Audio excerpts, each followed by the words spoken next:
La noticia de esta semana ha sido la derrota aplastante que sufrió Barack Obama en las elecciones de mitad de mandato en Estados Unidos del martes. Esto es un acontecimiento que va a traer consecuencias para la Argentina, para la región y probablemente también para la política mundial, porque Silvia, es una derrota histórica, la peor desde los años 40.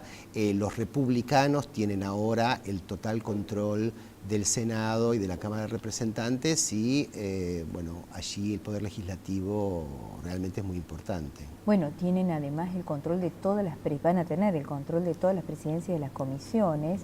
Hoy precisamente Ana Barón cuenta en el diario Clarín que esto implica tener muchas dudas respecto de si van a designar o no el embajador propuesto por Obama a la Argentina. Por otro lado, parte de estos republicanos que van a tener un peso decisivo en el Congreso fueron financiados por Paul Singer. Singer es la cabeza del fondo buitre que nos ha hecho un juicio tremendo, es la cabeza de NML, así que no son buenas noticias aparentemente para la Argentina. Vamos a profundizar esta noche con nuestro invitado Marcelo Cantelmi, editor jefe de la sección Mundo del diario Clarín, que estuvo, bueno, Marcelo, has estado en estos días siguiendo muy de cerca el tema. Empecemos por el principio. Gracias por venir esta noche. Al contrario, gracias. Cuéntanos un poco cómo se explica esta derrota histórica del Partido Demócrata en momentos en que la economía de Estados Unidos parece estar repuntando después de muchos años de crisis y teniendo en cuenta aquella famosa frase, es la economía estúpido, ¿no? O sea, es la economía, no es la economía. ¿Qué ocurre? De Bill Clinton, que también sufrió un palo como este en su momento. Sí. La economía repunta y el número de desocupados baja, está en 6,5 ahora aproximadamente. Pero creo que hay un desenfoque a veces sobre esta elección. Por un lado, perdió Obama, que ganaron los republicanos relativos, si uno analiza el presentismo, que fue muy bajo. Mucha gente no votó, 70% de los latinos no votaron. ¿No votaron? No votaron, Ah. no votaron. Hay una encuesta de la CNN da que 6 de cada 10 de los que votaron estaban desilusionados con los dos partidos. Lo que conviene ver es cuál es el Estados Unidos verdadero, si el de Obama, que perdió, o de la ilusión de los que ganaron. Y esto tiene importancia porque en Estados Unidos existió en el 2007 una crisis que después se expandió al mundo en el 2008, y es en el 2008, esa crisis de 2008, a la que lo convierte Obama en presidente. La misión de Obama, que era un hombre casi como Bill Clinton o su mujer Hillary, lo que uno diría los más republicanos de los demócratas, la misión de Obama fue restaurar la economía. Su propósito era que volviera a crecer. Recuerden ustedes el caos que fue la salida de Bush, que generó este desastre. Y la herencia maldita que recibió Obama. Y este hombre lo que hizo fue lograr esta recuperación, que tiene muchos bemoles la recuperación. Del mismo modo que se bajó la desocupación, la calidad del empleo nuevo no es igual a la anterior, y el crecimiento del país tiene un fallido no resuelto del año 2008, que es el golpe social que significó esto. Estados Unidos, por primera vez a partir del 2008, perdió, por ejemplo, en el exterior poder coercitivo. Esta demanda que hay sobre Obama de que va blando en el exterior, habría que relativizarla a partir de si puede ser duro en el exterior. Improbable. Vos, para ser duro tenés que tener una estructura económica realmente muy tangible, como la tenía Bush para atrás. Y no es casual que con Obama no hubo grandes operaciones militares, y más que nada se obligó a un poder blando, un poder negociador con el resto del mundo, y mucha retracción, incluso con posiciones por primera vez secundarias en ofensivas como fue la de Libia. Hay algunos que dicen que la mejora económica todavía no le llegó no la siente el ciudadano medio americano, si la economía bien, los indicadores, pero como decías vos, bueno, la inequidad en la distribución del ingreso se sigue ampliando porque no hay registro todavía a nivel de la gente. No le llega por esto que hablábamos de la renovación del empleo. El empleo no es igual al de antes.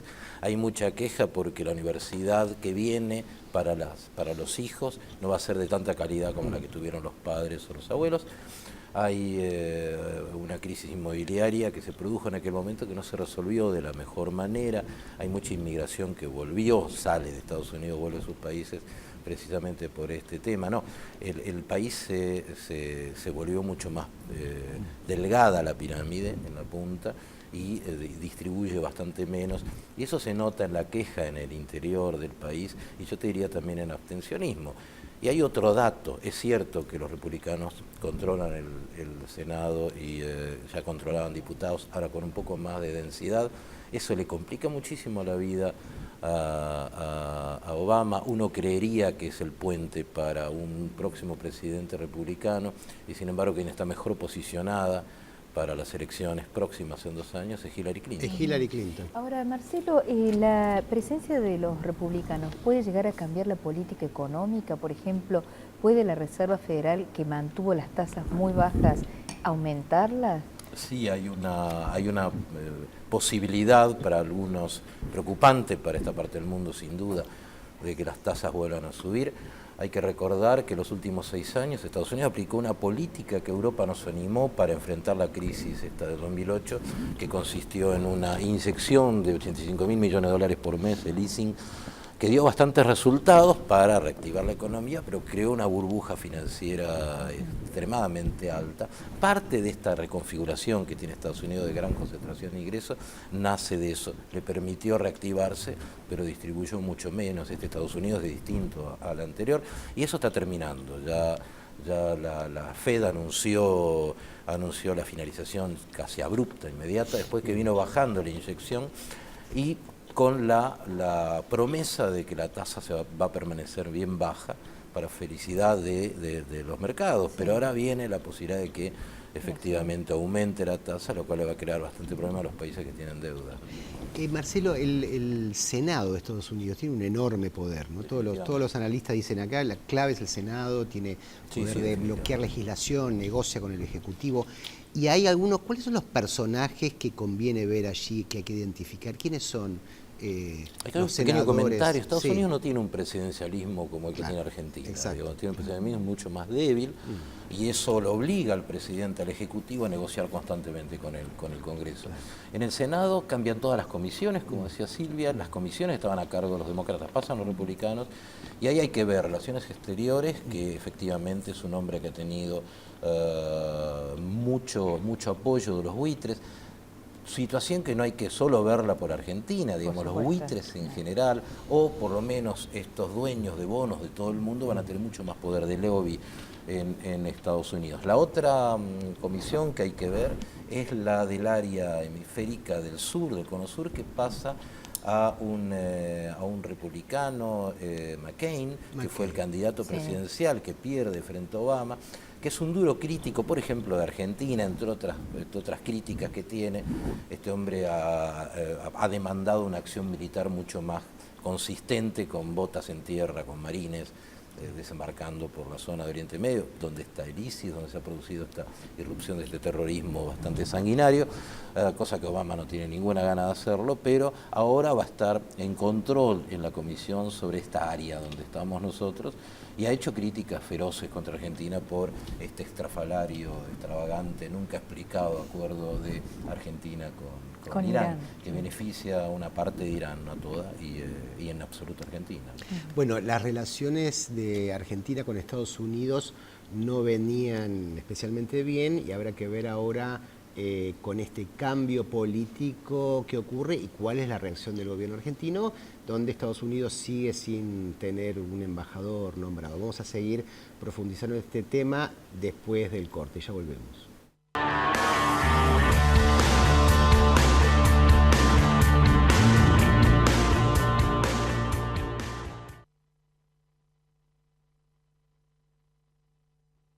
Auspicia este programa, Claro.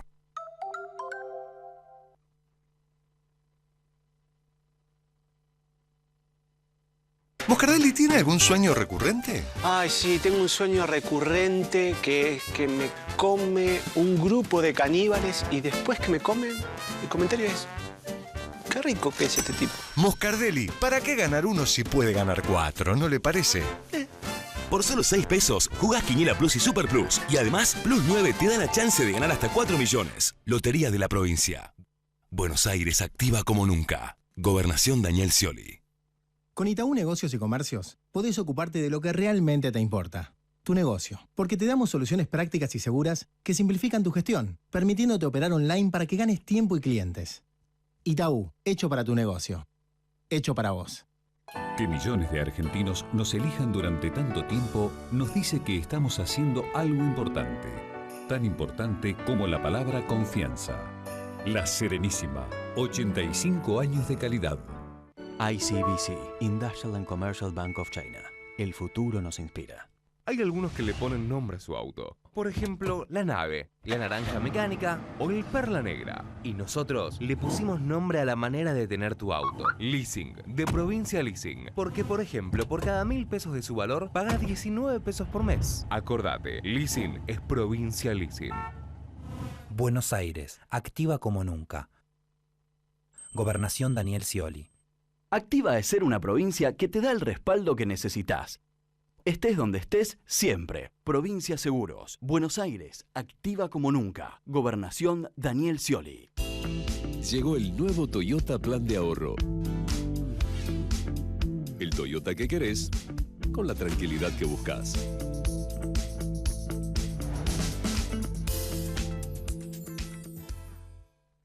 Todos nuestros clientes son millonarios.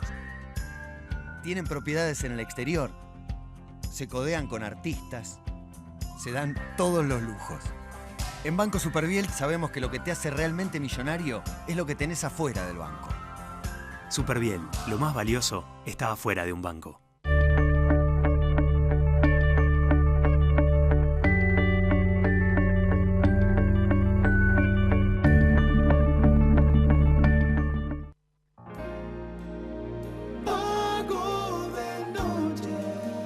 Paga de noche.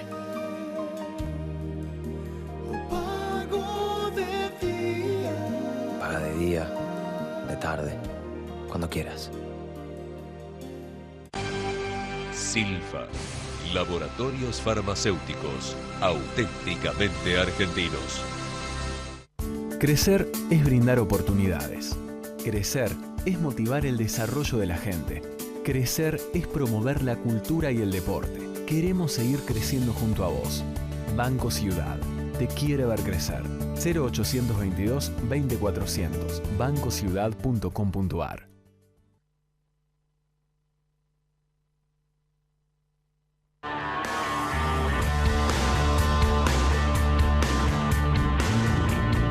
Seguimos en asuntos públicos. Hoy estamos haciendo foco en las elecciones en Estados Unidos de esta semana, las elecciones de mitad del mandato, del segundo mandato de Obama, en que su Partido Demócrata perdió una derrota histórica como no se veía desde la posguerra. Con Marcelo Cantelmi, Marcelo, estábamos hablando del impacto sobre la Argentina, los fondos buitre, decías vos, Silvia, han sido financistas importantes de los republicanos. Y las relaciones entre Argentina y Estados Unidos, bueno, estaban bastante tensas. ¿Qué puede pasar ahora? Y las relaciones se fueron cayendo de a poco, además, entre otras cosas, por un gran desentendimiento, una gran incomprensión sobre lo que significa Estados Unidos, lo que significa Argentina. Ni mal ni bien, pero digamos, son agendas distintas y acá se entendió que eran agendas similares. Un poco lo probó el discurso de la Presidente en las Naciones Unidas, donde le dio una serie de consejos a Obama cómo tratar el tema terrorismo internacional. Digo, esos desencuentros son significativos y generan mucha charla, a veces chispeante para peor, ¿no? Porque se intenta que sea serio y termina en el terreno zumbón. Hay que ver lo que sucede ahora. Una vez Ricardo Alfonsín, el presidente, me dijo en una entrevista que Si uno espera, por ejemplo, que se termine el bloqueo a Cuba, es más posible esperarlo de los republicanos que los demócratas, porque ellos sí pueden manejar el lobby, no tanto los demócratas. Es una idea, es muy probable que en algún sentido algunas cuestiones se mejoren. Por ejemplo, dentro de Estados Unidos hoy Obama anunció que va a desafiar la pérdida de control del Congreso y va a ir adelante con la legalización de los inmigrantes, que esta es una vieja pelea de Obama. Le había advertido a los republicanos que no lo haga, pero los republicanos necesitan quedar bien con los hispanos porque hay una elección en 2 años y de acá en adelante de lo que único se va a hablar es de esa elección. Y los hispanos no es que hayan votado republicano, no votaron en su gran mayoría porque están frustrados, porque cajonean casi todas las medidas que pueden ser en beneficio, y los gestos posiblemente de mayor moderación hacia los países hispanos quizás formen parte de una agenda de mayor cuidado. Otra cosa que se va a poner sobre la mesa es que a lo largo de estos años Obama tuvo, el que arranca su gobierno, recuerden, con el Yes We Can, tenía republicanos que decían no, we can't. Bueno, ahora mejor empieza un periodo en el cual es bastante probable, con el control del Congreso, los republicanos vayan a trabajar un poco más para mostrar visibilidad ejecutiva y no tanto oposición, porque tienen ese poder que la gente les dio. Hay que ver eso. Ahora, es curioso porque las próximas elecciones van 2 dinastías tradicionales ya de la política a competir. Por un lado los Clinton a través de Hillary y por otro lado los Bush, porque sí, ¿no? Jeff Bush asoma, ¿no? Jeff Bush es gobernador de claro. Florida, sí, el hermano menor sí. de George Bush, el hijo del otro presidente, claro. George Bush, que inició la dinastía. No es muy claro todavía cómo se va a repartir el poder entre los republicanos. Puede ser que sea Bush, es el que figura con mejor intención de voto, pero Hillary hace mucho tiempo que viene trabajando esto, y si uno mira en perspectiva lo que puede llegar a ser el colegio electoral, las elecciones en Estados Unidos son indirectas, el colegio electoral tiene hoy día una expectativa muy superior y va a ser un gran trabajo para los republicanos conseguir equilibrarla, es decir, que arranca en una posición mayor.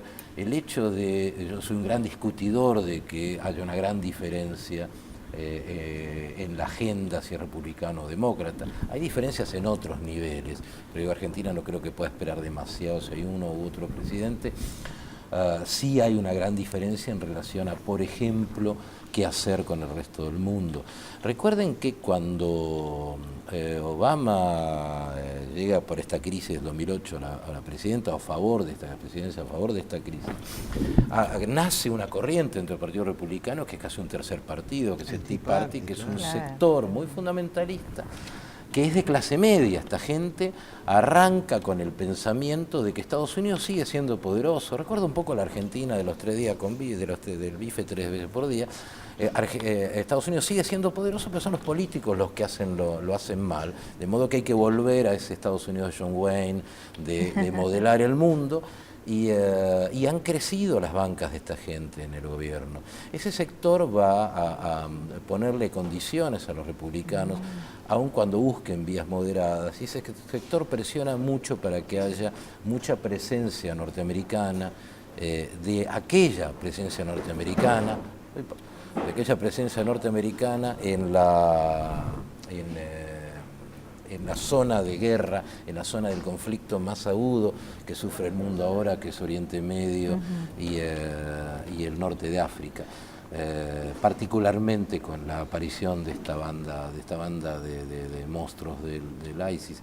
Digo, podemos llegar a ver dentro de poco quizás un primer desembarco, vaya uno a saber con qué expectativa. Es curioso, ¿no? Porque de alguna manera hoy la revolución del shale, como se dice en Estados Unidos, ha hecho a este país mucho menos dependiente de la energía de Medio Oriente, y se esperaba que, bueno, un menor involucramiento de los norteamericanos, pero esto, como decís vos, puede ser revertido por por cuestiones políticas, ¿no? Esto es una novedad. El fracking en Estados Unidos fue un éxito, está produciendo 8 millones de barriles medio por día, 1 millón más que Arabia Saudita. Estados Dicen Unidos. que el año que viene se autoabastece. Pero ya, el problema indirecto que tenés es que eso está haciendo que caiga el petróleo bajó 25%, y si sigue bajando el petróleo, yo lo comentaba en la columna del sábado, estamos casi cerca de que se vuelva un mal negocio el fracking en lugares donde vos no tenés una inversión tan gigantesca como la que hizo Estados Unidos. Digo,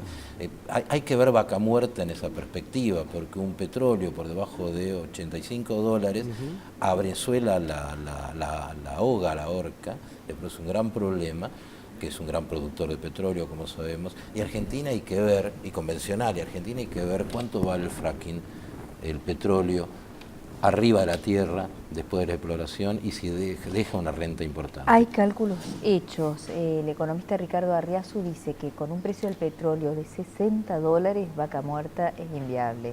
O sea, estamos ya en un barril de 80. Estamos en 78 claro, hoy, ¿eh? 78, Nos dice que claro. para Estados Unidos 1/3 de Dakota es inviable. Ya no le da renta, 1/3, ¿no? Pero 2/3 sí. Claro. El dólar, el petróleo está camino a $80 hoy, y Arabia Saudita lo está dejando bajar precisamente para diluir esta competencia. Es posible que quieran atacar la industria del shale bajando los precios. Seguro no, que lo están haciendo. Lo están haciendo. Lo están haciendo porque si Arabia Saudita cierra su producción, el petróleo tiende a subir. El petróleo en Arabia Saudita, el barril vale $20 como máximo. Sí, sí, y sus costos de producción... Todo el resto es ganancia. Sus costos de producción son realmente marginales. La cuestión de la hegemonía estadounidense hoy también está en revisión por el rol creciente de China en muchas regiones, incluyendo Latinoamérica, ¿verdad? O sea que esto, en términos relativos, ya tampoco es tan determinante, pero no sé cómo lo ves. De vuelta volvemos al origen. La crisis de 2008 lo que hizo fue adelantar el lugar histórico de China, que incluso los mismos chinos se pensaban a sí mismos como en ese rol más preponderante a partir de 2050. Ahora ya están de este lado. Ayer Kerry, el canciller de Obama, John Kerry, dijo que la principal relación a nivel de valor del presente es la relación de Estados Unidos y China, que conforman un verdadero grupo, el G2. No hay otro grupo con mayor influencia que estos dos países, que son las dos principales economías del mundo, y como todo el mundo sabe, la economía es la verdadera estructura de poder político. Digo, política sin economía es como una narrativa. China adelantó su lugar, es un país muy duro. Argentina es antiimperialista históricamente de Estados Unidos, pero es proimperialista de China, y China juega un papel imperial, yo diría que incluso con los estilos, los modos de aquella Gran Bretaña del principio del siglo pasado, sin la moderación que después los imperios fueron encontrando. Y este Estados Unidos está camino a ser la segunda economía del mundo. Eso va a ser interesante en los próximos años, y hay que ver de qué manera se hace el trato. China está entrando por el Pacífico, está entrando en América Latina, está concordando con ciertos niveles de economía con Estados Unidos. Hay una gran discordia, incluso que está generando una carrera armamentista muy preocupante en la zona de Asia, por la pelea por el derecho a los dos mares de China, que Estados Unidos considera que son de todos y China considera que es un mare nostrum, como los romanos con el Mediterráneo, y eso está provocando conflictos de China con Vietnam, China con Japón, China con Filipinas, China hasta con Australia. Hay un futuro inquietante en ese sentido de convivencia. Y por último, el pobre Obama vino planteando, y digo pobre es un lugar irónico, vino planteando desde su arranque tomar una bandera de Clinton, que era el pivote asiático, que era ya terminar con Irak, terminar con Afganistán, terminar con Oriente Medio y ocuparme de Asia, que es el lugar principalísimo del futuro. Bueno, el pivot quedó enterrado en todos estos duelos que no se pudieron resolver. Sigue Irak, sigue Afganistán, Oriente Medio. El duelo Israel-Palestino realmente es muy dramático en estas horas, y el pivote asiático pasa a ser casi una cuestión China, y Estados Unidos está obligado por ahora a mirar. ¿Y por qué no pudo resolver el otro pivote? O sea, la cuestión Irak y Oriente Medio. Bueno, para resolver Irak tuvo la gran fortuna de que, y Afganistán, la gran fortuna de que en Irán hubo elecciones y apareció un presidente moderado, bastante prooccidental, mucho más sensato que la gente más al estilo fundamentalista que gobernaba con Ahmadinejad previamente, y él necesita a Irán para poder desarmar toda esa estructura, pero en el medio aparece el ISIS, este grupo ultra criminal, ultra islámico, que evidentemente se puede sospechar que fue bancado por ciertos poderes que no tenían mucho interés en que Irán tuviera una buena relación con Estados Unidos. Y mientras tanto, los mercados saludaron la llegada de los republicanos. Ayer el índice Dow Jones subió 100 puntos, por lo que se espera que va a ser una agenda pro negocios, como se dice. Vamos a ver qué pasa con la tasa de interés, ahí van a tener una necesidad de antiácidos. Exactamente. Bueno, Marcelo Cantelmi, muchas gracias por estar con nosotros. Hemos tenido un panorama extraordinario de la política y la economía internacional. Esto fue Asuntos Públicos. Hasta el jueves que viene.